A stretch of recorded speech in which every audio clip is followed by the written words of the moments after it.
የኢትዮጵያ ታምርት እንቅስቃሴ ምንም እንኳን በእድሜው ለጋ ቢሆንም ገና 4 ዓመት ቢሆንም ንቅናቄውን ከጀመር በከፍተኛ ደረጃ ግን ሪስፖንድ እያደረገ ነው። ዘንድሮ ሀገራችን ኢትዮጵያ የ10.2% ጂዲፒ ግሮዝ ታመጣለች።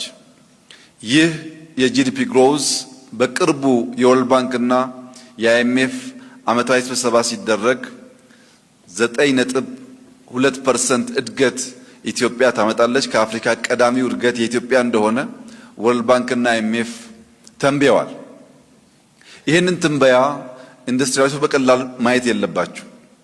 በኢትዮጵያ መንግስትና በአይኤምኤፍ መካከል በዘመናት መካከል የ1% የፕሬዲክሽን ዲፈረንስ ኖሮ አያውቅም።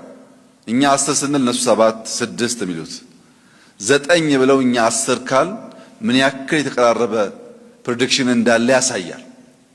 የዘንድሮ የ10.2% እድገት የሚረጋገጠው ፕራይመሪሊ ኢንዱስትሪውና ኢትዮጵያ ታምርት በፈጠሩት ንቅናቄ ስለሆነ ለዚህ እድገት የናንተ አስተዋጽኦ ከፍተኛ ስለሆነ እንኳን ደስ ያላችሁ ለማለት እወዳለሁ።